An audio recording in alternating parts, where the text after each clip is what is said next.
The Cure Chronicles is delighted to welcome James Tison.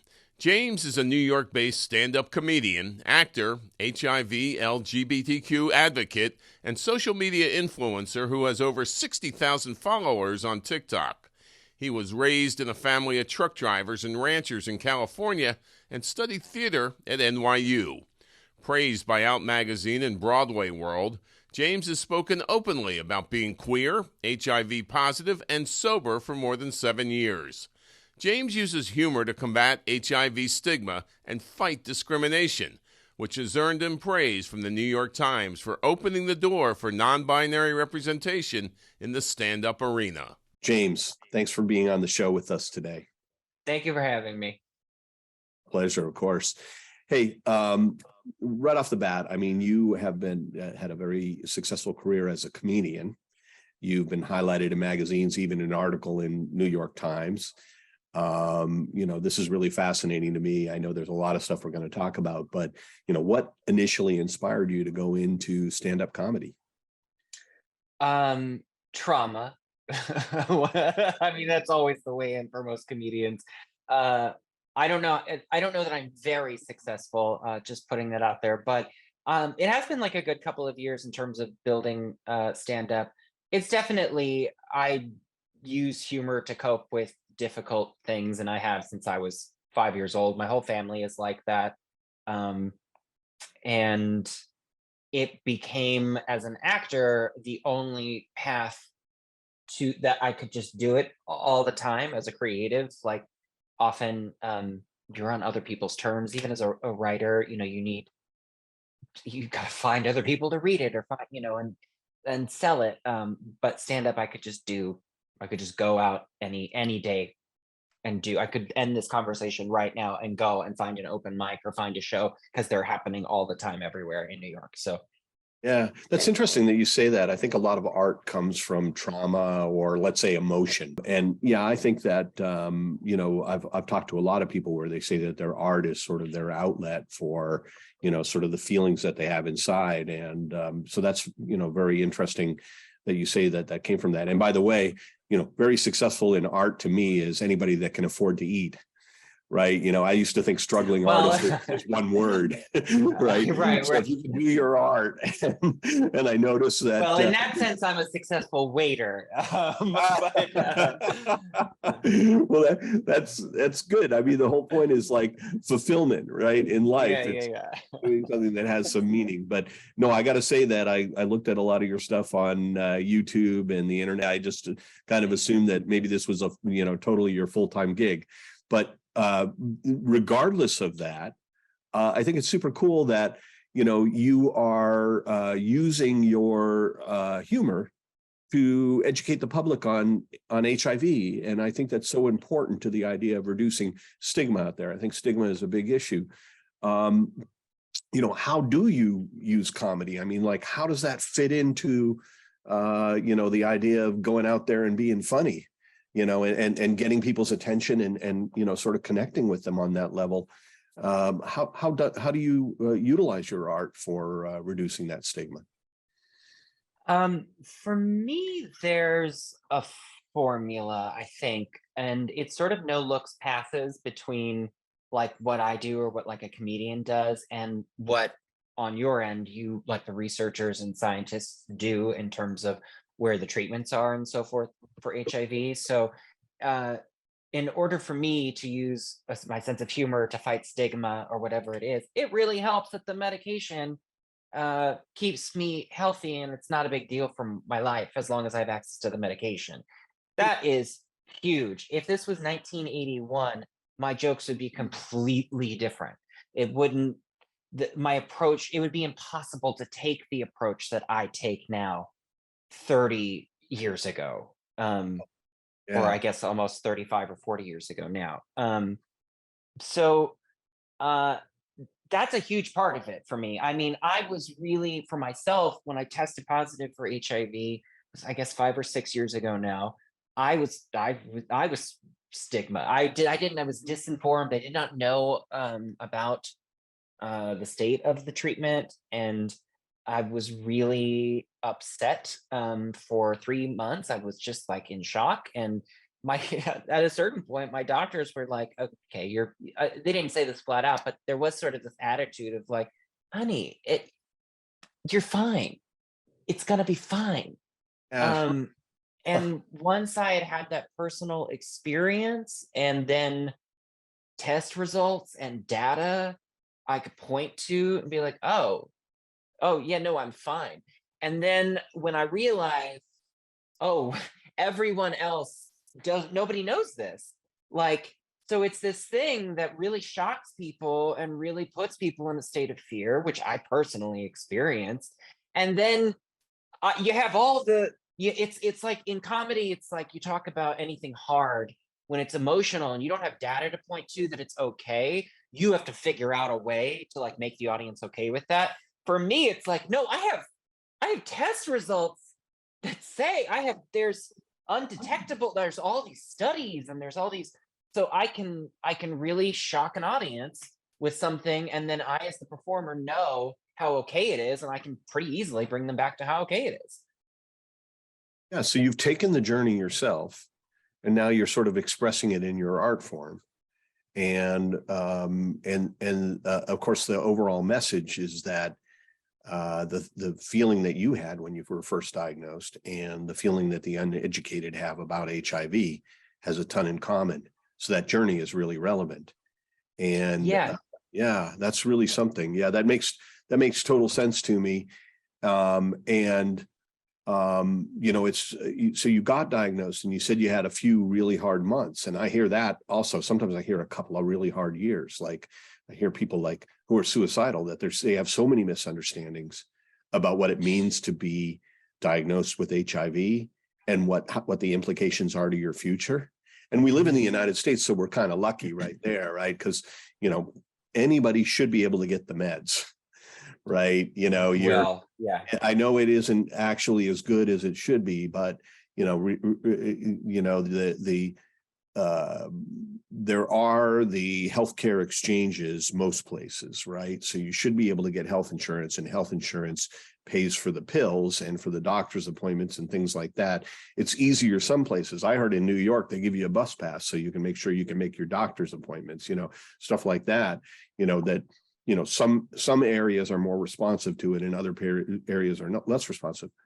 But, provided you can get somebody into one of those safe spaces, okay. And maybe you can attest to this, from your perspective, living in, a place where I think that, folks are really open and empathetic towards, this health issue, that you can get on the medication and you can kind of resume a normal life at that point. Is that true? Well, yes. I mean, in terms of the last question, absolutely. If you have access to health insurance, whether it's through the state or whatever it is, and you can get the medicine consistently for decades, then you will be fine. I mean, that's my experience. I know that there's a very rare, like, some people don't respond to some medications, or some medications stop working. They have to switch, and the treatments maybe become more pills, but if it's caught early, yeah, all of that is true. I will say, I think in most states, it's actually not that easy to just get the medication. I might be wrong. Maybe you have more data than me. I know I'm very clouded by my experiences in Texas and my secondhand experiences in Texas, where it is very bad. And that my mom has a friend who's literally, now part of this is her son has like an addiction problem as well. Like there's co-occurring or, things going on. But I mean, he has AIDS and is like on his deathbed. And I think had to be, I actually don't know where that story ended. But I know it didn't end with him getting medication through the state because that program doesn't exist. You can't let whatever the illness is, you can't just let people die of it especially when the medication doesn't actually cost them anything to make. It doesn't actually, there's no reason for it to be $3,000 for a bottle of 30 pills. It doesn't cost them that much to make it. That's how they're pricing it. So no, Texas is not doing anything correct. There's no reason for people to be dying of AIDS at this point. The medication, it's honestly, I'd make this joke in my stand-up, but like diabetes seems worse to me. Honestly, it seems insulin is way more of like there's this, you got to time it, you got to watch your diet, and if you screw it up, then you're out for the day.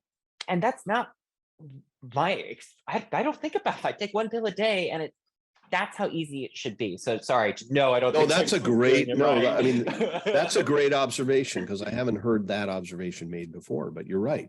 Measuring your insulin and balancing out your sugar and insulin, in your bloodstream is way more complex. And also the consequences of just missing it, right? It doesn't just throw you off for the day. Right. You could lose a leg. You could go blind if you don't manage it properly, right? And there's no states where if you get diabetes, the state is like, oh, we'll cover all of your insulin. That doesn't exist. Oh, well, that's whereas in New York, this program in New York saved my life, turned my life around, gave me access to the health insurance like you're talking about. And so anyway, yeah, diabetes seems And like New York got way bigger drag. Yeah, and in exchange, New York got a comedian and apparently a very successful waiter. A very successful waiter. So, yeah, but this is the thing: is these are human beings and they're productive, right? There's more reason to have empathy for a human being than just the fact that look, let's be charitable. No, it's like that's how society works. People that are healthy are productive.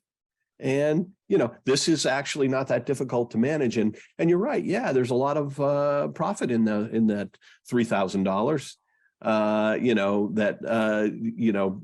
don't know that, I don't have an opinion on that. But I think that in the United States, one of the richest countries in the world, there should be a way to pay for it for the people that need it and to derive the benefits of having those people re-enter society and also not be contagious. Think about this. It's like you don't have to worry about passing the disease to somebody else. You're undetectable. I mean, from a policy perspective and from a capitalist perspective, it makes no sense to let people die from this. It's contagious.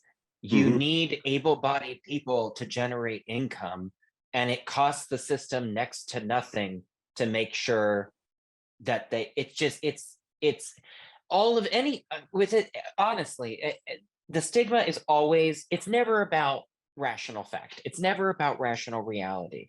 The decision to not take care of HIV patients in these states is steeped in homophobia. It's steeped in other forms of stigma. It is not a sound policy decision for any community. It doesn't make any sense. But that's interesting. Like, yeah, you said that steeped in homophobia, but it's like HIV is not a gay disease. It's an everybody disease. It is to these people. That's what it's like. You talk about stigma. It really, it's hard for me to get too hung up on the actual details of like, yes, the medication solves it. I could talk all day about it, but at the end of the day, it doesn't matter to them. Stigma isn't rooted really in, oh, what is my life going to be like tomorrow? It's rooted in the feeling you get thinking about what would your mother think of you knowing that you have HIV. And that's self-stigma, right? I mean, that's not even, that may not, I guess, your mother better than I do. So, that's maybe not about my mother. I know it's not about your mother, but everybody knows their mother. But the point is like, you might be actually making an accurate observation about like, yeah, my mother may be shocked by this and maybe I can't tell her about it. But I'm just thinking about, the stigma, that not just the self-stigma, but that stigma that's all around us, associated with even the idea of that not everybody falls into, cisgender, heterosexual category. And that's not a problem, for most people. It doesn't create problems in the world. I mean, anytime I get any kind of attention on social or whatever for anything trans related, anything HIV related, they're there. They're in the comments. Really? They're yes. Yeah. I mean, they're not, and they can anonymously gone.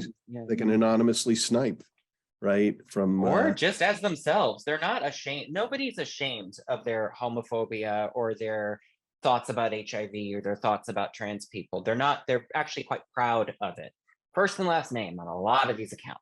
I mean, that's, I think, one thing about, like, you talk about fighting stigma, and you mentioned earlier, oh, there are people who, even in years stay in this place of feeling about it, or stigma, or depression, or whatever it is, and not wanting to talk about it.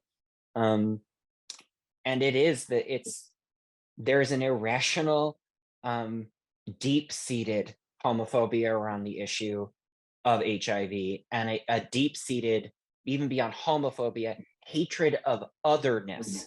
I mean, if you look back to the 80s and when it was spreading, even as it spread to other communities, those people were lumped in with, those faggots, those whatever,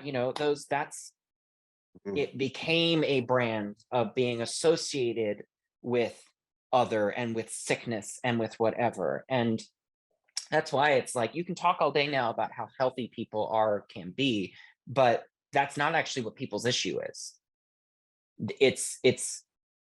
There's an irrational sense of, like, you have a societal sickness. You're somehow associated with a potential breakdown of all of society and humanity. Wow. Or whatever that's is. that level, the level of fear of other, Oh, yes. Yeah, like the United States wasn't already proof enough that that's not true, right? I mean, think about our entire, origin story of, people coming from everywhere, and, every other has gone through this. And then now they're the mainstream, and they're looking at others, this whole idea with immigration, right? In a country of immigrants, that we have a problem with immigrants, is kind of ironic. Yeah. Huh. So, okay. So you get out there, and you're, and sadly, because I feel like I'm taking this interview, to a dark place. So it's not as funny as I was hoping it would be. So let's lighten it up here a little bit. So let's talk about your stand up, and so you're in front of an audience, and you're actually using your life as, sort of source material for your stand up, I'm assuming. How's the audience react to that? It's funny you ask, because that is definitely, they're shocked every time. I've never done this bit and not had a room full of people go dead silent, waiting for, like, what's next? Like, the second I say that I tested positive for HIV. I do think if that ever stops happening, I'll stop doing the bit. If in terms of like my motivations, I do love that I think I do educate and destigmatize the issue as I talk about it, but my primary motivation is traumatizing the audience and then getting the laughs off of that. But every time they go dead silent, which I think is a testament to just, I mean, truly what even, and I'm in New York, where, a lot of these people, I'm in gay bars, a lot of these people have HIV or are educated about the issue, but it's still wow. Yeah. I guess, people may even be afraid to respond to that, because they're looking around and like, well, if I respond to that, are people going to think I have HIV?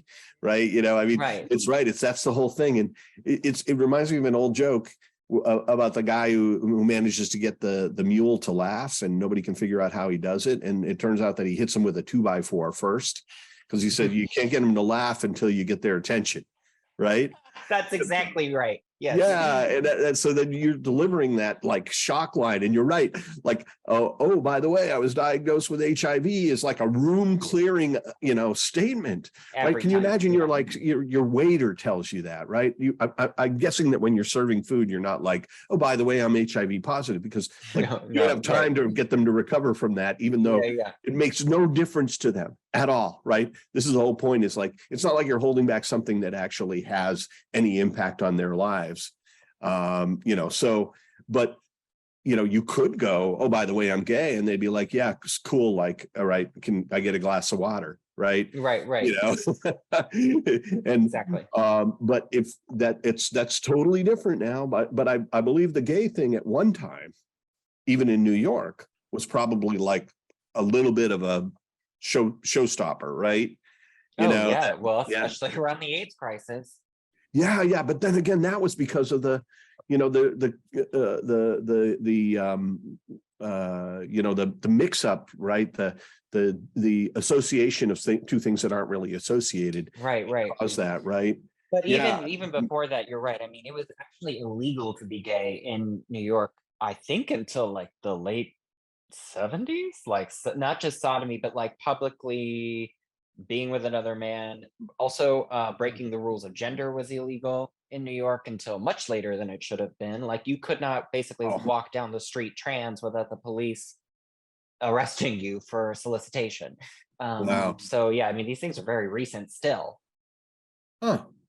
Yeah, I guess I had such an idyllic childhood. I wasn't aware of it. I grew up in a incredibly liberal enclave outside of Boston, and with highly educated parents, and just no real sense of that discord. Well, but it was so, in your defense, I will say, because I do think that like I'm a little bit younger than you, and I think older liberals get a lot of flack for exactly what you're talking about, of just like not being aware. And I mean, I was born in '87. I was like coming of age, 10 in the '90s.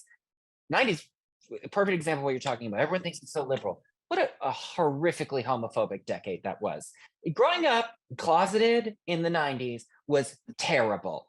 But so many liberals at the time thought, oh, it's such a liberal whatever. In your defense, like, the internet wasn't there. It was way easy for the monsters of this world to be very, very sneaky about the laws they were passing, the people they were arresting, without someone filming them and putting them on the internet. Well, that's why we all know now what they do. But I wouldn't have known then what we know now because of the internet. Yeah, I mean, think about the fact that George Floyd's death would have gone unprosecuted, right? And except for everybody had cell phones for 80 years. But you didn't Yeah. know then. And it's the same. I didn't know until 3 years ago, and I was on a comedy show about the history of Stonewall that I was like, oh my God, it was illegal until when? What? Like, you don't know what you don't know until you know it. It's true, and back in the days when it was all television and, whatever, and the internet wasn't really carrying the messaging, that resonated. But I think humor is, gripping when it comes to that. Like, think about what a Saturday Night Live cold open does in terms of like shining a light on the irony of what we're just all experiencing together. And we all need a good laugh too about it, right? It helps you embrace hard truths, I think, like you're saying. Yeah, it really does. So do you see that, going on with the people that you meet and the work that you do out there? Are you seeing, how's it making a difference? Are we chipping away at this? I hope so. It's kind of like Batman does need his villains. So part of me is like, well, I hope they don't learn too soon, because then I got to write some new material. No, I do. Again, I will probably stop doing it when it stops shocking people, and when, anytime I'm in a gay bar, I have a show in a gay bar. I mean, which there are a lot in New York of like gay bars with their, little comedy show. Every time I do that material in a gay bar, someone comes up to me after and says, I just tested positive, or in fact, someone said, I've been positive for years and I still can't talk about it openly. Like, I've never seen anyone talk about it the way you talk about it. That it's so niche, and I have to figure out something more mainstream in order to make money at this career. But I do that is so special, and it does keep happening. I've been doing this material for 4 years now, I think, and that's never stopped happening. Your openness about all this stuff, right? It can build momentum. Right. If enough people are that way. It was like back in the days when Harvey Milk was saying, one of the ways to reduce the stigma around, a gay and lesbian is to just for everybody to come out of the closet and everybody out there to realize, like, these are all your friends, you're all the people right? And they aren't monsters. And that's the same thing, is that I felt like maybe there's some common element there about HIV, because the reality of it is not scary. It doesn't affect somebody else. Your status does not affect anybody else, right? And yet they take it like it does. And that's just, naivety or ignorance, if you want to be a little bit more negative about it. But, that the education that you do through comedy, maybe providing those sound bites and those moments of relief for people to, to help foment that whole revolution. Yeah. And I do think we're all, like, I was just thinking about like you're saying, like, naivete or ignorance. And I do think on, like, my most judgmental days, I'm like, well, they're ignorant and they're dumb and I hate them. But I do actually understand at least being scared about society falling apart and trying to identify the reasons for that. Because I think we all feel that, especially in the past 6 to 10 years, that there's this, like, underlying fear that, like, is this the end? Or, like, is our government falling apart? Like, I think the images of the insurrection, like, those sorts of things, like, where are we in the, like, maturity of our, like, republic and our society? I think we're all feeling that fear. I think you then compound that with, like, ignorance around a disease, and it's easy for these people to be like, well, you're the reason we're falling apart. Yeah, interesting. Like, But you're we all right. have that. I feel. Yeah. Yeah. What my theory on that has always been that, we used to be in the middle of the food chain. We now eat everything in sight, and we're so powerful as a species that, even Mother Earth needs to fear us, right? Yes, also like, a good point. Yeah. Yeah. Yeah. But Environmentally, where are we at? Where are we? Is this the end? I know, and our We're genetics. too big. Our genetics remember those old days, because our genetics haven't changed from 30,000 years ago. So we're still looking over our shoulder at things that'll eat us. I heard that kids' greatest fears are of being eaten. Where do they get that idea from? It must be wired in our DNA. So we must have a level of fear that is, sort of natural, right? And it also has become, a political cudgel, right? Or a way of accruing political power now to go ahead and stoke those fears. So that's exacerbating it further. But I also think there's another side to this thing, that one of the things I've seen in life is that we generally make our fears come true, because we focus on them and we actually draw the conditions closer to us that validate our fears. That there's also this natural thing where, that there is some positive aspect to being right, at least being correct about your fears. And so you create them, right? Think about all the hate that is being, projected out there in the world over these irrational fears of these others, right? What is that doing, right? Demonizing makes demons, right? So we're actually, creating conditions where we're validating our fears and going down even further into this spiral, into the black hole or whatever. So it's interesting. Yeah. It's like, to me, the difference is education, right? And education needs to be palatable. And there's nothing more palatable than art, some form of art, whether it's comedy, movies, whatever, is something that can present information for this, but also can, generate a little bit of energy in the heart.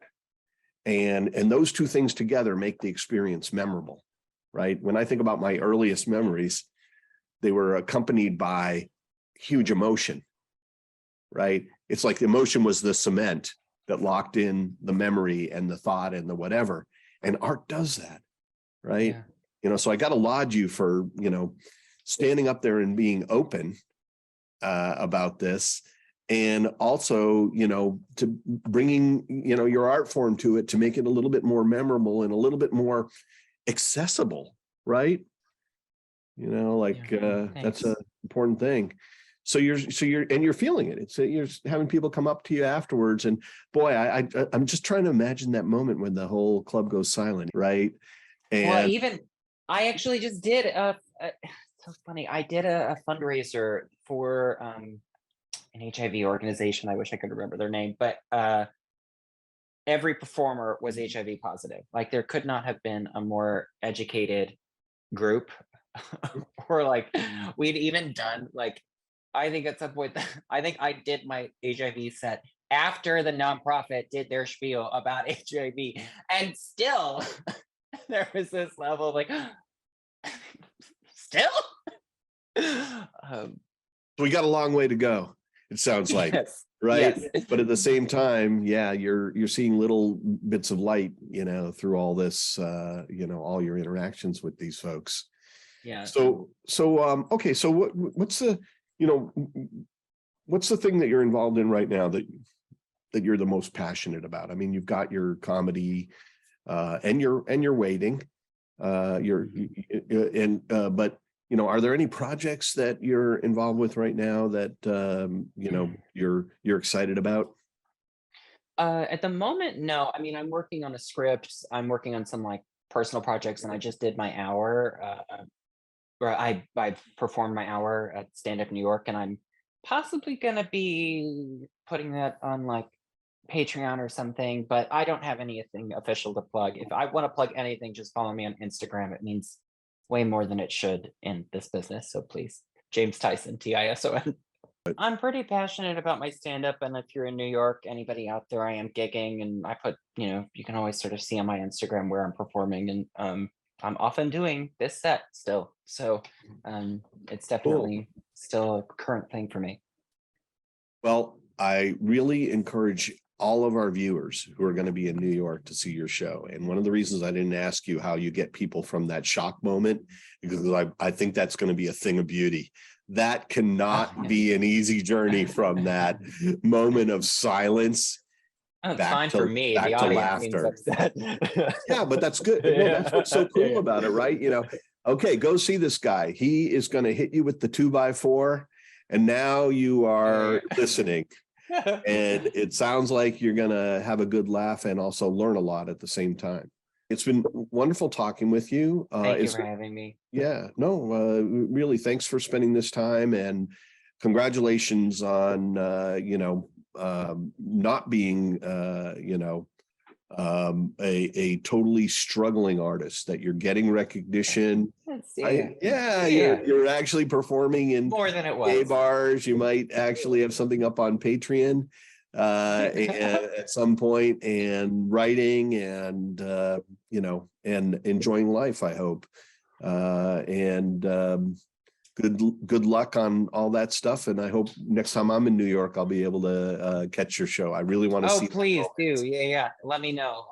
I'll hit you up or get you tickets or something. Thank you for having me. That's kind of you. Yeah, all right, well, thank you. Take care. Have a good day.